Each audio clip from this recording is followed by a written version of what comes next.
ნიდერლანდების შეიარაღებული ძალების წარმომადგენლები მეხუთე თაობის მრავალფუნქციურ საბრძოლო თვითმფრინავს F-35 სასწავლო ამოცანის შესრულებამდე საფუძვლიანად ამზადებენ. სწორედ ამ გამანადგურებელს მთავარ დამრტყმელ ძალად იყენებენ ბირთვული შეკავების სწავლების დროს. ერთი გამანადგურებლის ღირებულება დაახლოებით 80 მილიონი ამერიკული დოლარია და მას ტაქტიკური ბირთვული იარაღით შეუძლია ოპერირება. წვრთნებში ალიანსის წევრი ქვეყნების 71 სხვადასხვა მოდიფიკაციის და შესაძლებლობის საფრენი აპარატი და ჯამში დაახლოებით 2000 სამხედრო მოსამსახურეა ჩართული.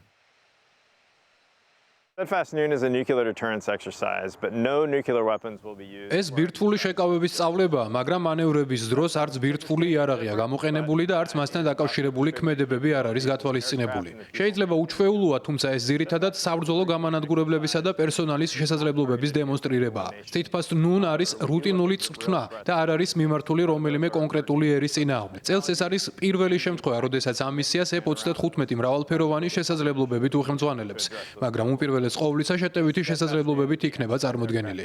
ახალი რაც ხდება ისაა, რომ წელს ვაკვირდებით რევოლუციურ ტექნოლოგიებს, განსაკუთრებით კი საფრთხის შემცველ დრონებს. ჩვენ ეს გავითვალისწინეთ სხვა წვრთნების დროს და აქაც ვხედავთ თუნდაც ნიდერლანდური F-35-ების შემთხვევაში, რომლებიც ერთდროულად ბირთვული შეკავებისა და დრონების აწინააღმდეგო მისიებს ასრულებენ. ნატოს საავიაციო მანევრებში აქტიურად არიან ჩართულნი ალიანსის ახალი წევრი სახელმწიფოებიც. შვედეთი, რომელიც ალიანსს 2024 წელს შეუერთდა, პირველად შეერთო საბრძოლო თვითმფრინავებით ნატოს ბირთვული შეკავების სწავლებაში.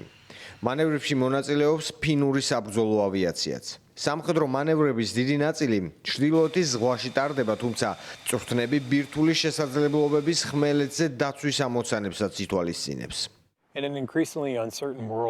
სოფლიოში ბუნდოვანი პროცესების ფონზე ბირთვული შეკავება ალიანსის უსაფრთხოების ქვაკუთხედად რჩება. ნატოს ბირთვული ძალა არის ჩვენი თადოცის სასიცოცხლო კომპონენტი. წელს ამ მანევრების დროს უფრო მეტად ვცდილობთ ვაჩვენოთ, როგორ ერთიანდებიან მოკავშირეები, გზავნიან სხვადასხვა ტიპის თვითმფრინავებს ან სხვა შესაძლებლობებს, რათა ეფექტურად ვიმოქმედოთ როგორც ერთიანი ძალა ნატოს ბირთვული შეკავების მხარდასაჭერად.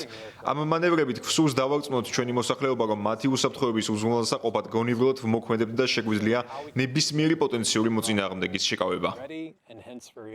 წვრთნებში ორი ბირთვული სახელმწიფოა ჩართული: ამერიკის შეერთებული შტატები და დიდი ბრიტანეთი.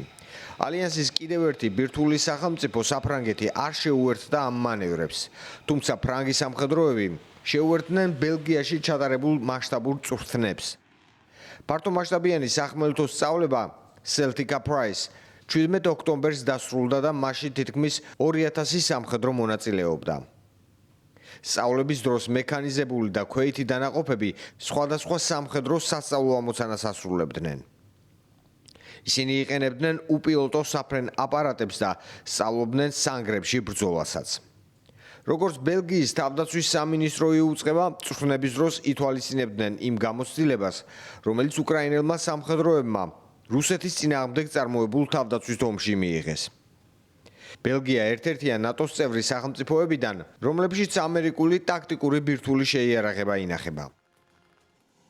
საუბარია B-61 ტიპის ბირთვულ ბომბზე, რომელიც ბელგიის, გერმანიის, იტალიის, ნიდერლანდებისა და თურქეთის საჰაერო ბაზებზე ამერიკის შეერთებული შტატების მკაცრი მეთვალყურეობის ქვეშაა.